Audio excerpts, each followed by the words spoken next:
मेरा बाप भी जिंदा था तो मैं आती अपने घर से वापस नहीं आती।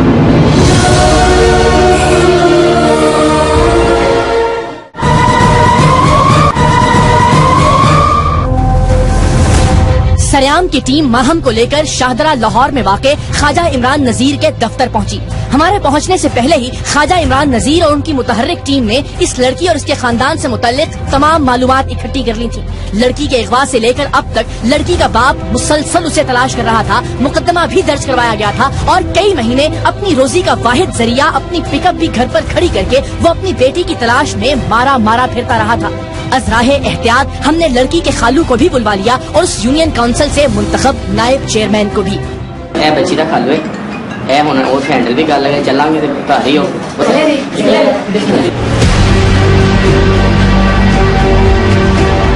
अपना होमवर्क मुकम्मल करने और ये तसल्ली कर लेने के बाद कि माहम के घर में ज्यादा मुज़ाहमत का सामना नहीं करना पड़ेगा, हम उसे लेकर उसके घर रवाना हुए।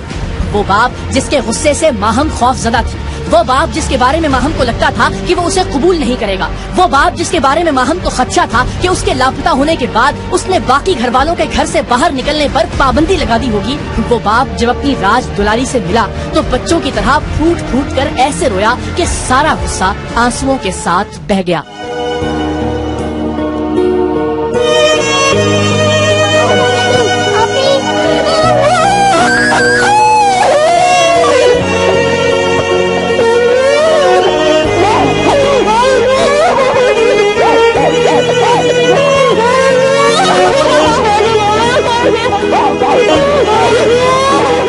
ऐसे मौकों पर आम तौर पर माएँ ज्यादा जज्बाती होती हैं, लेकिन यहाँ बाप की शफकत ज्यादा गालिब थी।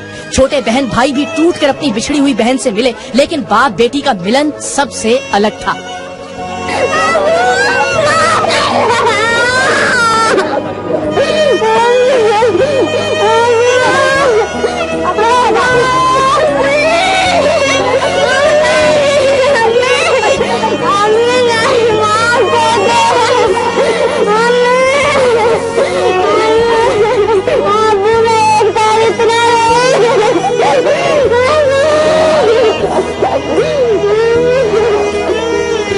सरेआम की टीम माहम के वालिद और उनकी बेपाया मोहब्बत को सलाम पेश करती है, जिन्होंने अपनी बेटी के अगवा के बाद उसके बारे में कोई बदगुमानी कायम नहीं की, बल्कि जी जान से उसे ढूंढने की कोशिश की। हर दिन अपनी बच्ची का रास्ता देखा और फिर परवरदिगारे दो आलम ने सरेआम की टीम को बाप और बेटी को मिलवाने का वसीला बना दिया।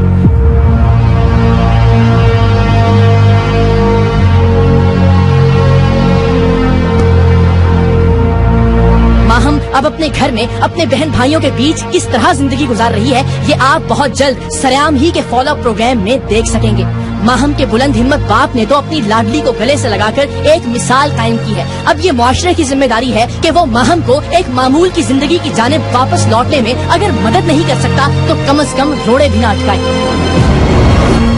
माहम के अगवा, बाजियाबी और फिर घर तक पहुंचने की उसकी दास्तान सरेआम में दिखाने का मकसद भी उन बदगुमानों और बदखाहों की जबानें बंद करना है, जिनका मोहल्ले में ये ख्याल था कि शायद वो अपनी मर्जी से कहीं किसी के साथ चली गई है। और अगर माहम किसी तरह से खुद घर वापस पहुंच भी जाती तो ऐसे लोग और उनके ताने उसे कभी जीने ना देते। लेकिन अब कम से कम इस बेचारी पर बीतने वाली जुल्म की दास्तान देखने और सुनने के बाद ऐसे लोग सिर्फ इतना सोचें कि खुदा न खास्ता इसकी जगह उनकी अपनी बहन या बेटी होती तो उन पर क्या गुजरती। सरेआम की टीम को माहम को उसके घर पहुंचाने के बाद अब एक दूसरा चैलेंज दरपेश था और वो था कम उम्र ज़ारा को उसके घर वालों से मिलवाना। माहम और उसके घर वालों की मिलने की जज्बाती वीडियोस दिखाकर हमने बड़ी मुश्किल से उसे उसके घर जाने पर आमादा कर लिया। ज़ारा लाहौर से 6 घंटे की मुसाफत पर वाक़े बूरेवाला की रिहायशी थी। हमने उसी लम्हे रखते सफर बांधा और साथ ही साथ बूरेवाला के अपने नुमाइंदा खुसूसी इरफान शाह साहिब से दरखास्त की कि वो वहाँ के मोअज़्ज़िज़ीन और बाअसर लोगों को आमादा करें कि वो हमारे साथ जाकर ज़ारा को उसके घर पर छोड़ कर आए। ऐसा करने के यहाँ भी 2 मकासद थे। एक तो ये कि घर वाले आसानी से उसे वापस कबूल कर लें और दूसरा उसे बाद में कोई नुकसान न पहुँचाया जा सके। हमारे पहुँचने तक सब डिविजनल पुलिस ऑफिसर, मकामी बार के सदर, बिहाड़ी दारुल अमान की चेयरपर्सन और इलाके के अमायदीन SDP ऑफिस में इरफान शाह के हमराह मौजूद थे। हमारे नुमाइंदे ने हमारे पहुंचने से पहले जो मालूमात इकट्ठी की उनके मुताबिक ज़ारा का बाप 7 महीने पहले अपनी बेटी को याद करता करता दुनिया से रुखसत हो चुका था।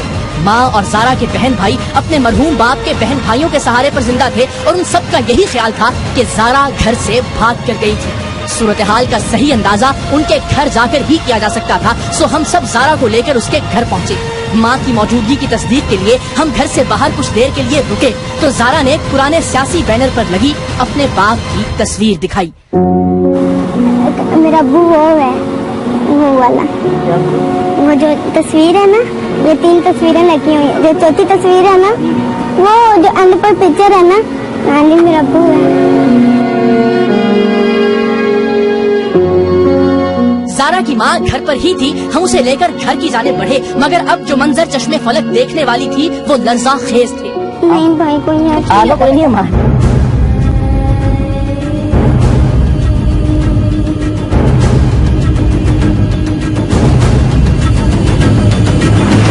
चल भरा मैं नहीं कुछ लग दी, मेरा बंदा बहुत हो गया तो आई।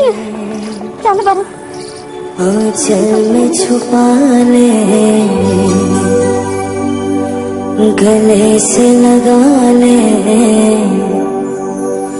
कि और मेरा कोई नहीं। कई साल से बिछड़ी हुई बेटी माँ के सामने आए और माँ जिसके वो जिगर का टुकड़ा है, जिसने अपने खून से उसकी परवरिश की है, वो माँ उसे गले लगाने से इनकार कर दे।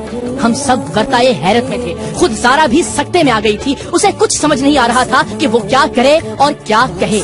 माँ अपने शौहर की मौत की जिम्मेदार अपनी बेटी को करार दे रही थी और बेटी को अपने बाप के मरने की खबर, माँ की जानिब से धुतकारे जाने का गम और इर्द गिर्द खड़ी औरतों के ताने एक जिंदा लाश बना रहे थे। मुझे अपने आंचल में छुपा ले, गले से लगा ले कि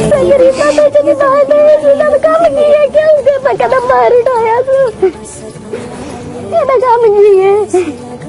अलियाटा एक बच्चा मेरा जेड़े दे सिर ते पगड़ी बंधी 7वां महीना पे और सारा करेंदा मार गया। अज मैं नहीं गले नाल लावा, मैं आप सारण हो गई सारा करेंदी नो, मैंने किसी पासे नहीं पता लगा। इन्ना लोगों ने उड़े मार के तड़ी मैं कितने से मुंह में खबर दिया। तेरे बिन मुझको अब कौन संभाले, गले से लगा ले कि और मेरा कोई नहीं। मुझे अपने आंचल में छुपा ले, गले से लगा ले कि और मेरा कोई नहीं। मेरे वास्ते मार गई। तुमने क्या करना, पहले तुमने बताओ। रहना घर पे नहीं रहना। मुझे मेरे कुछ तो याद है, मैं किसके गले लग कर रहा हूँ, मेरा तो कोई है भी नहीं। जो भी मेरे से गलती हुई मुझे माफ कर देना।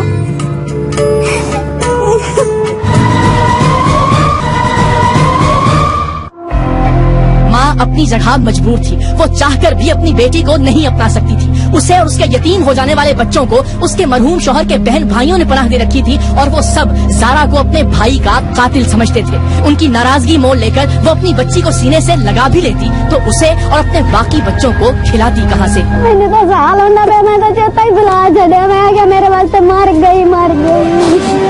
तुमने क्या करना, पहले तुमने बताओ। रहना घर पे नहीं रहना। आपने रखना है इसको घर पे। भाई मैं इंतजाम नहीं जा बाबा, मैं तो नहीं दिया, मेरा सही पाव तो हो गया। चल मैं कितने रोंदी बंदा तो पीट नहीं बंदा मेरे कोल आए कुत्ते हम साडे कोल हो गए। मैं कुत्ते मेरा बाड़ी मार गया। असली ये साडे पासे मार गए। ਤੁਸੀਂ ਜਾਇ ਅਸੀਂ ਨਹੀਂ ਰੱਖਣਾ ਚਾਹੁੰਦੇ ਬਸ। फिलहाल नहीं रख सकते ਤੁਸੀਂ ਇਹਨੂੰ ਆਪਣੇ ਕੋਲ। भाई मैं मजबूर हूँ। आप मजबूर हैं। मैं मजबूर हूँ। आखिर में जारा की सगी फुप्पो ने उसे धक्का देकर उठाया और हमारे पास उसे अपने साथ लाने के सिवा कोई चारा नहीं था। घर से बाहर निकलते हुए इस मासूम गुड़िया ने मेरी उंगलियां इस जोर से थाम रखी थीं कि मैं शायद उसे इन जालिमों के दरमियान छोड़कर कहीं चला ना जाऊं। वो दम बखुद थी, सकते में थी और उसका ये सुकूत गाड़ी के अंदर आकर टूटा और ऐसा टूटा कि हमें भी अपने आंसुओं को जब्त करने का हौसला नहीं हुआ। जो बेटा चलो मिलो आखिरी बार अम्मा से। आओ चले आ जाओ।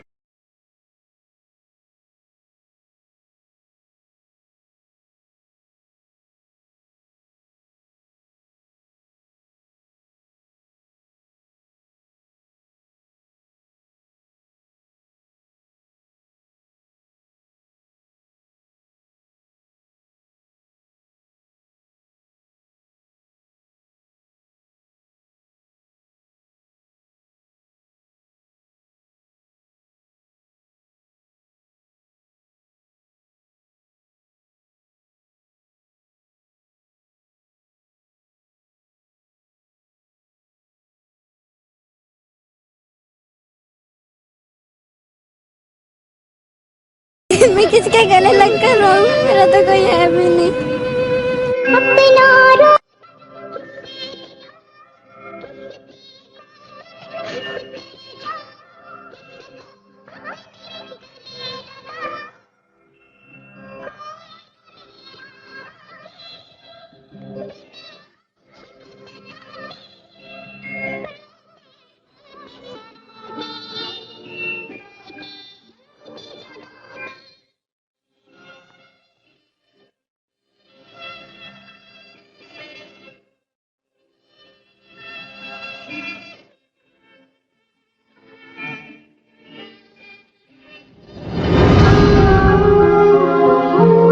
सभी अमायदीन और मोअज़्ज़िज़ीन ने तय किया कि ज़ारा को जिला बिहाड़ी के दारुल अमान भिजवा दिया जाए। अंदर से पूरी तरह टूट जाने वाली ज़ारा ने भी खामोशी से हमारी बात मान ली। वो जिद करती भी तो क्या करती, किसके पास जाने का कहती। ये तो वो बदनसीब थी जिसे उसकी सगी माँ ने गले से लगाने से इनकार कर दिया था, जिसे उसकी सगी फुफी ने धक्के देकर अपने घर से बाहर निकाल दिया था।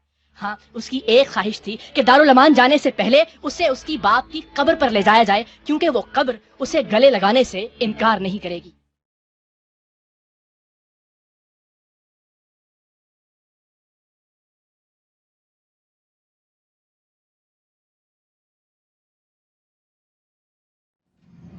जो भी मेरे से गलती हो मुझे माफ कर देना।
जान पर खेलकर माहम और ज़ारा को खूनी और कातिल जाली डीएसपी और उसके गैंग से बाजियाब करवाया। माहम को माँ की ममता और बाप की शफकत के साए में पहुँचाया। ज़ारा के मामले में हम जो कर सकते थे हमने किया, लेकिन सरेआम की टीम इंशाअल्लाह मरते दम तक इस बच्ची का साथ नहीं छोड़ेगी। इसे जहाँ जब और जैसे मदद की जरूरत होगी हम इसके साथ खड़े होंगे।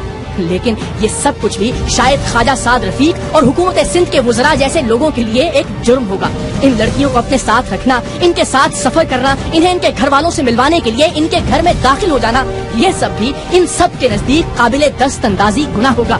इससे पहले भी 22 साल कबल अगवा होने वाली बेटी को उसकी माँ से मिलवाना, 10 साल की बच्ची को गुनाहों की दलदल से निकालना, दर्जनों लड़कियों को खौफनाक ब्लैकमेलिंग से निजात दिलवाना, भेड़ बकरियों की तरह बिकती हुई औरतों और बच्चियों की जिंदगियां बचाना, ये सब भी इन बेहिस और बेजमीर लोगों के नजदीक क्राइम होगा। मिलावट, धोखेबाजी, फ्रॉड, जालसाजी को बेनकाब